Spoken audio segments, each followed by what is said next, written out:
one of the biggest skills that I think we don't talk about enough in managing teams is the need to manage up. Welcome to the Managing Made Simple podcast, where you get a masterclass in managing your team with ease in 15 minutes or less. I'm Lia Garvin, your host and team operations consultant. Through this show and my programs with small businesses and corporate teams, I condense a decade of experience driving team operations in some of the most influential companies in tech into strategies to save you time, money, and most of all, stress. Doesn't matter if you're a business owner who realized that running a team isn't as easy as you thought it would be, are a new manager learning the ropes, or are a seasoned manager ready to up their game. Everyone is welcome to hang out with Managing Made Simple. From conflicts to feedback to delegating and more, we leave no stone unturned when it comes to what makes us love managing, kind of hate it, and everything in between. Let's go. Welcome back to the show. You know those days when things are coming at you from all angles. You got your team members asking you for help and to help figure out problems and to do all this. And then you got your own leadership coming in, turning up the heat on deadlines. And you feel like, gosh, I can't ask my team to do one more thing. They're just going to explode and burn out and quit. And you feel like you are a diamond in a lump of coal just being squeezed from all angles. And it feels like, what am I going to do? How am I going to get through this? Well, that's why today I want to talk about managing up. Because for folks listening that work in a situation where they have their own manager or leadership to respond to, even if you're a business owner or you have a board or you have stakeholders or investors, right? This might show up for you. One of the biggest skills that I think we don't talk about enough in managing teams is the need to manage up. So a lot of times we're managing down, we're managing our teams, the people but under us that we oversee. And maybe we're managing peers and kind of like stakeholders and we're getting things, we're collaborating with people kind of horizontally. Then there is, well, what do we do to really set expectations with people senior to us? Now I'm going to talk about where we usually go wrong, and then I'll share what I would suggest you do instead. So a lot of times what I see, and I frankly have experienced and done wrong in the corporate world as a manager, was when I'm feeling like under a lot of pressure and my team is coming to me complaining, we can't take more on and the deadlines are too tight, there's too much work. Then I start feeling that emotional energy and I go to my boss and say this is impossible. What are we going to do? People are going to quit. And we go with this alarmist, really emergency tone. Now, if we bring that, I'm just going to say it straight. If we bring this to a senior executive and we're coming in complaining and a little bit they're just going to say it's too bad. That typically shuts people down. Not saying it's fair, not saying it's right, but that's what I've observed firsthand.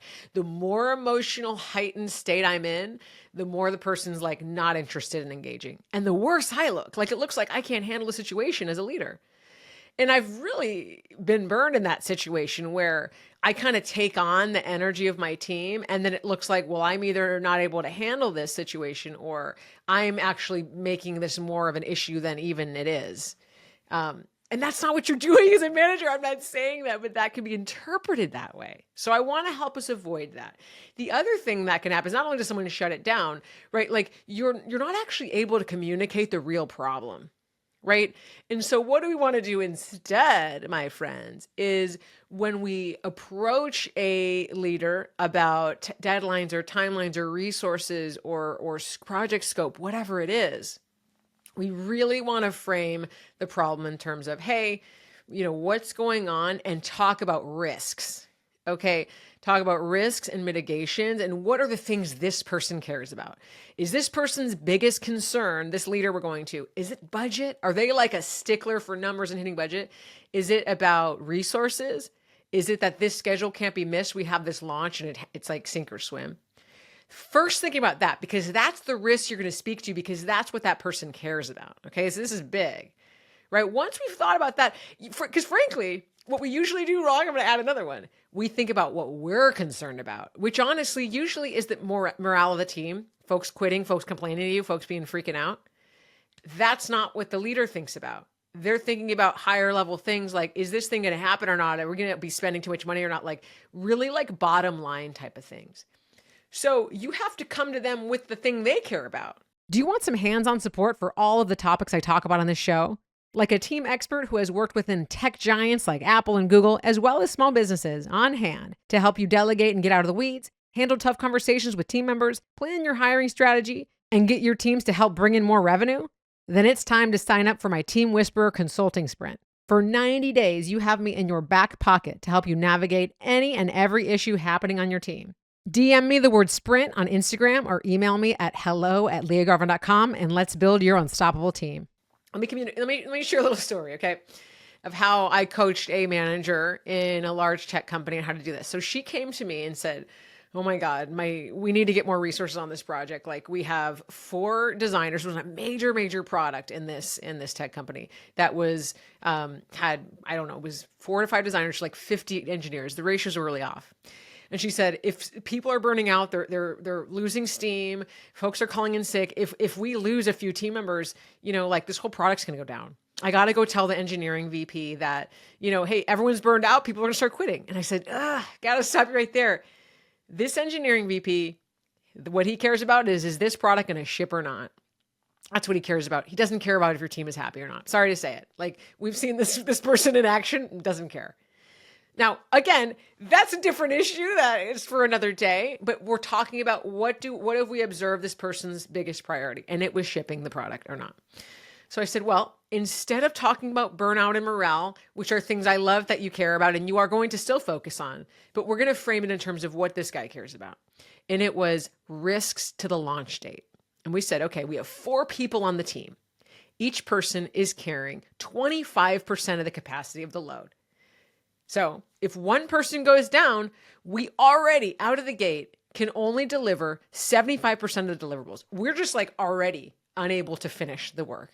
So we're asking for an additional resource to mitigate the risk, to bring everyone's kind of ownership load from 25% down to 20. And if we could get 2 resources, we're really looking at much better, right? Because now we have a little bit of buffer where people can load balance. If someone calls in sick, if someone has a vacation, whatever it is, that we can get this done. So this is risk management purely. Now, from his point, he said, okay, I get it. And he gave her the resources right away. From her standpoint, getting more resources was able to alleviate the burnout and the stress and to show her team, hey, I am covering you. I am making sure we're okay. So it really was a win-win because we were able to speak the language of the person we were managing up to. And then when she managed back down to her team, she said, hey, I went and I fought for these resources. Like, I really hear what you're saying. And so again, this conversation is not about like, how do we get senior executives in our companies to care more about morale? Okay, that's for another day. And I do a lot of work on that too. But this is about how you, when you're in a position of feeling squeezed, how do you communicate really the needs? And that's all about risk management. And it's all about, framing in terms of pros and cons. What does that person care about? What have you already tried? Right? Really, I understand. And again, I said it. I get so emotionally invested in my team and like their morale that I can bring that right. Like, I'm living it with them. But I have found that heightened emotional state, it actually doesn't allow you to often it doesn't allow you to explain what you're actually asking for. And you're asking for this risk that you foresee, that you're feeling and living and breathing, to be lessened. And that can be done through more people, more budget, a change in the schedule, things like that. And those are very rational asks. And when you kind of tease apart the emotions from the rational needs, now you can have a conversation where you're kind of talking about trade-offs. And it just goes a lot better. It goes a lot more smoothly. Okay, so that is my strategy for managing up, talking about the risks, mitigating the risks, really in terms of what that leader that you're talking to cares about. And again, it can be similar if you are a business owner or a founder and you're talking to your investors or you're talking to the VC that you work with, right? Whoever it is, and your board, framing things in terms of what their biggest concern is, and then the risks and the trade-offs, that is going to get you so much further. All right. And I am so excited to share the new manager playbook comes out January 27th, where I talk about all these things, right? How do you navigate feedback and set expectations and deal with conflict and not have to have that conversation about your team member's promotion every 2 weeks, right? Like these are the things that we have to wrestle with in order to really feel like we're setting up our team well, but that this whole managing thing is a lot easier. Okay. So that comes out January 27th. I am so excited to share that with you. Head to liagarvin.com/new book to get on the list for exclusive updates related to launch. So you're not going to want to miss that because I'm going to give out a lot of freebies, tools, tricks, things that are not even in the book. All right. See you next time. That's all I have for today. Thank you so much for tuning in to the Managing Made Simple podcast, where my goal is to demystify the job of people management so that together we can make the workplace somewhere everyone can thrive. With that said, let's spread the word. If you love this episode, please pass it along to someone who might benefit from it. See you next time.